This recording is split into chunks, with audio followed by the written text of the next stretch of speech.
membangun kilang lagi. Berbagai macam diskusi yang kita ini, tapi pada dasarnya sih lebih positif dibanding direktur utama yang sebelumnya. Jadi dia menerima kritik dan sama pandangannya sama saya, kita majukan dunia perminyakan di Indonesia. Termasuk kan saya kritik juga tadi, dia kan hulunya lemah. Dia bilang dia mau mengembangkan hulu juga. Jadi kalau lifting itu nggak mungkin naik lagi kalau nggak ada temuan ladang minyak baru. Karena kan ladang minyak kan setelah diproduksi sampai peak pasti turun terus. Jadi kalau yang sekarang diakalin pun akan turun terus, nggak bisa naik. Gitu. Jadi harus ada eksplorasi di hulu lagi. Kayaknya dia mau katanya. Nggak tahu mampu apa enggak.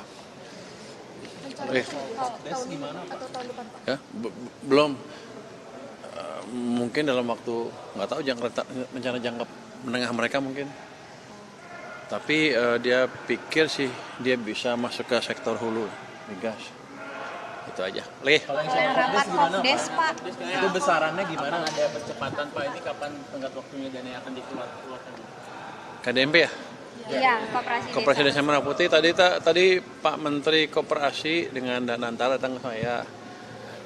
Danantara bilang selama ada surat dari Menteri Keuangan bahwa pinjamannya dijamin oleh Kementerian Keuangan lewat dana desa, mereka bisa langsung kucurkan besok.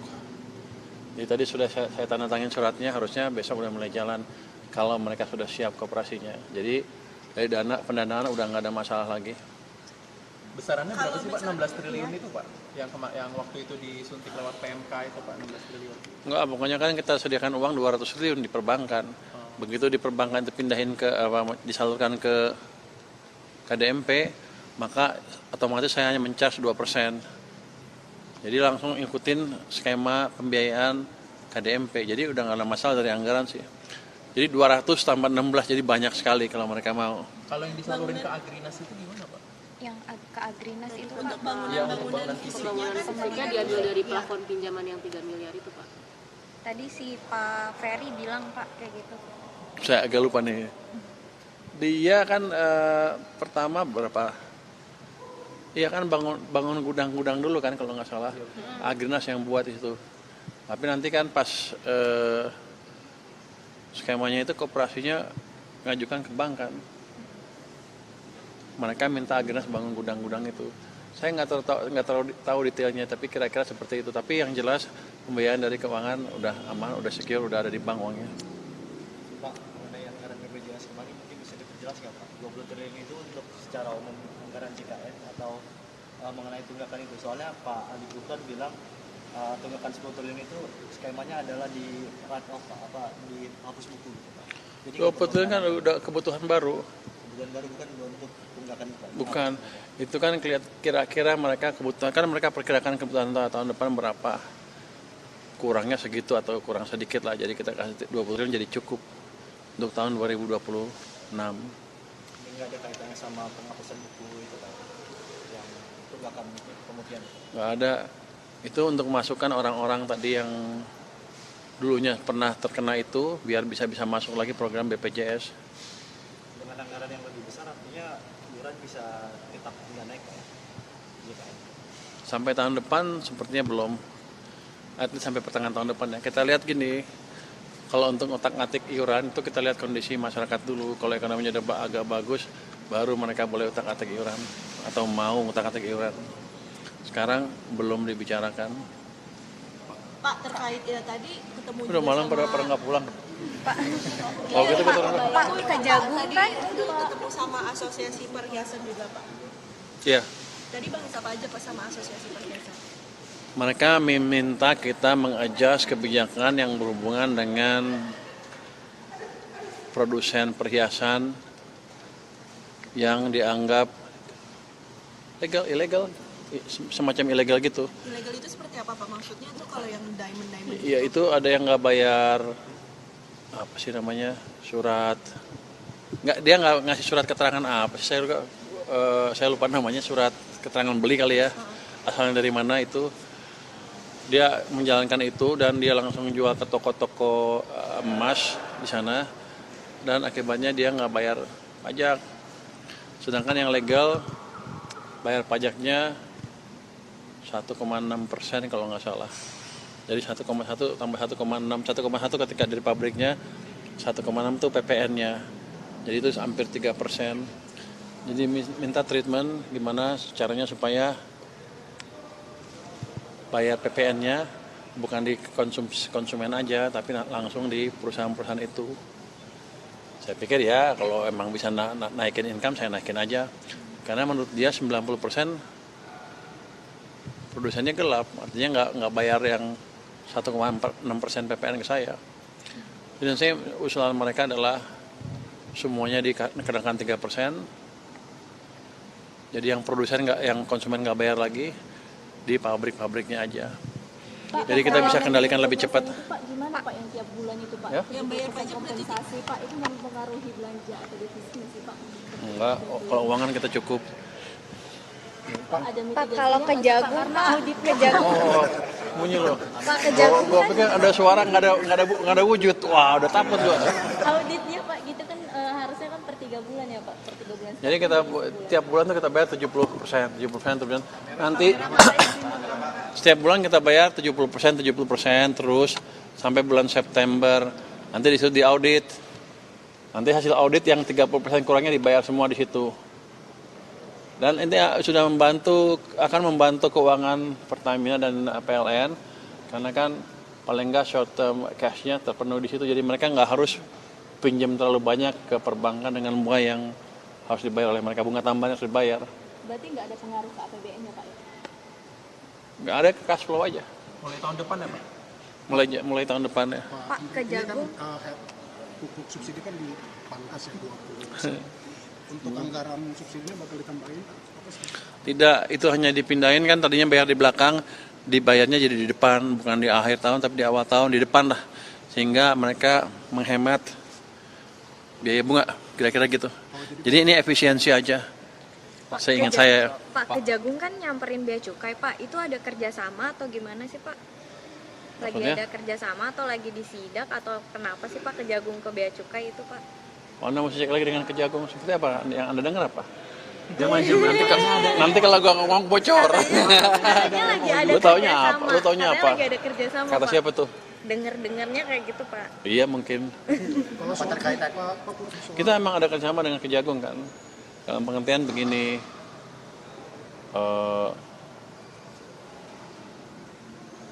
Kejagung pernah bertanya kalau ada yang salah di bea cukai dilindungi apa enggak. Saya bilang enggak, kalau salah aja.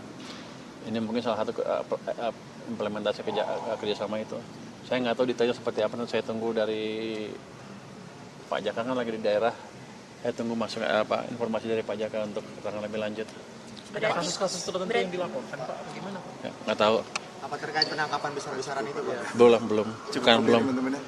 Dulu mereka nunggu lama, kasihan. Lu kenapa nyuruh gua pulang? besok ada lagi besok Biar. Pak, dana mengendap di DKI yang 14,6 triliun mungkin solusi dari Kemenkeu? Nggak ada solusi, mereka mesti serap dengan cepat aja. Nanti gini, biasanya mereka kalau kata Pak itu kan mereka perlu gimana ya? Sampai akhir tahun disisain kan untuk bulan Januari Februari. Nanti saya akan tahun depan mulai akan kita kembangkan sistem di mana transfernya bisa cepat. Tanggal 1-2 Januari udah keluar lah, kirim ke Pemda sehingga Pemda nggak usah numpuk uang lagi.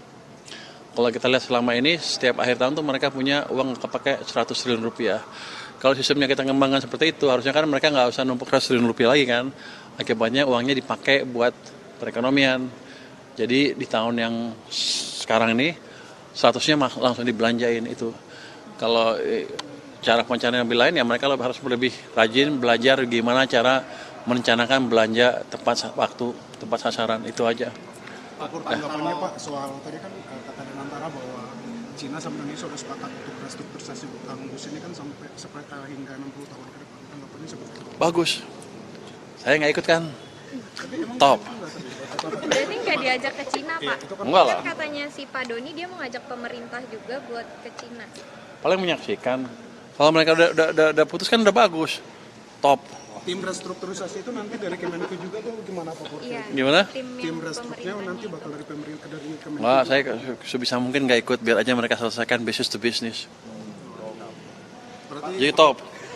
kan nggak dipakai berarti Pak Pur ya di Pastaran ya? Kalau ada yang dana mengendap di bank itu berarti yang menikmati bunga itu apakah murni Pemda atau ada oknum tertentu yang bermain apa gimana sih Pak? Kalau kan Bapak bilang mau diinvestigasi juga ya. Oh enggak, saya nggak tahu, itu urusan mereka. Nanti yang investigasi bukan saya kan. Bukan dari Kemenku berarti. Enggak ada urusan. Berarti Mungkin BPK.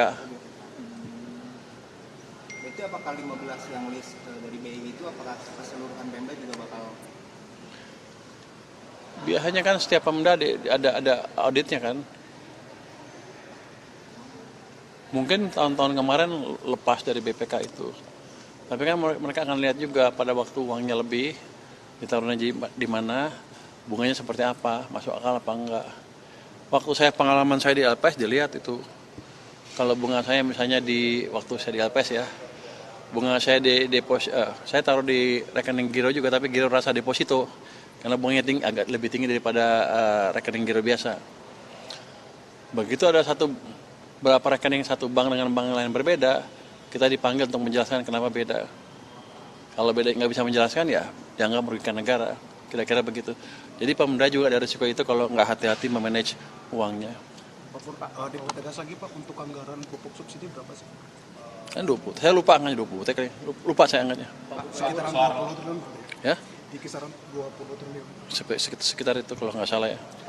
Pak, kemarin Dah. Dirjen Pajak bilang mereka akan melakukan micromanagement Pak untuk ngejar target shortfall, maksudnya target penerimaan pajak, takutnya ada potensi shortfall melebar untuk tahun ini. Nah itu micromanagementnya seperti apa sih Pak? Apakah ke kanwil langsung akan melihat potensi-potensi atau nggak penunggak pajak yang masih ini Pak? Micromanagementnya ya udah dilihat potensi-potensi yang masih belum tergarap, dioptimalkan itu. Apalagi kalau ada potensi bocor di sana sini, itu yang akan dikejar. Bukan berarti jadi kayak preman, gedok rumah orang jam 5 pagi, nggak gitu. Kita akan buat penagihan lebih profesional, dan harusnya Cortex sudah lebih bagus, sehingga harusnya sih pengumpulan pajak akan lebih bagus lagi. Besok saya umumkan Cortex seperti apa statusnya, udah bagus. Besok saya kasih lihat. Bu Rika protes Pak. Bu Rika protes ada pesantren ditagih PBB dan beliau mention nama Bapak Pak minta tolong, mungkin ada responnya Pak? Tolong gimana? Rika dia Di Bekasi Pak ada pesantren ditagih PBB. Anggota DPR Pak. Bu Rika Saya belum tahu kasusnya. Nanti saya lihat deh. Masuk gugatan kemarin, ada gugatan dari mantan karyawan PT Kertas Leces gitu diajukan ke Menteri Keuangan gitu karena mereka selama belasan tahun gitu pesangon dan gajinya nggak dibayarkan gitu. Oh kan Leces kan perusahaan swasta. Perusahaan BUMN yang udah dipayungkan. Ya udah, minta ke Danantara lah. Pak, tapi masukan Gugatannya diajukan ke Pak Purbaya. Nanti saya kalau sampai ke sini suratnya belum sampai, kalau sampai saya lempar ke Danantara. Pak, tapi masukan Bapak ke Danantara soal penanganan utang bus ini seperti apa sih? Tembus. Pesan Ya udah seperti kemarin-kemarin lah, mancing-mancing aja loh. Udah mantap. udah solusinya udah bagus, mereka udah dapat kesepakatan. Saya ikut campur. Bagus. Pak, kalau soal lapor Pak Purbaya sudah berapa kali supaya ditindaklanjuti Pak? Yang kemarin tindak nanti besok akan kita umumkan diskusi seperti biasa di hari Jumat ya. Berapa laporan seperti apa. Cuman kelemahannya begini. Ada kelemahan dari saya rupanya yang saya baru sadarin tadi. Itu kalau ditelepon mereka dihubungin, mereka nggak mau angkat telepon dan lain-lain. Saya yakin mereka takut karena mereka nggak tahu yang nelpon ini siapa. Nanti besok saya akan umumkan kalau saya menghubungi pakai nomor telepon siapa apa. Nanti akan disebutkan satu nomor, jadi mereka nggak takut. Jadi kesulitannya adalah verifikasinya, karena mereka takut, ya nggak tahu, kita nggak bisa verifikasi. Tapi sebagian juga ada yang iseng juga, lah asal lapor aja, habis itu kalau itu nggak jelas tuh. Nanti kita himbau besok di pertemuan biasa Jumat ya. Makasih. Oke, makasih ya. Terima kasih Pak Pur, terima kasih Pak Pur. Sehat-sehat Pak Purbaya. Pak, besok.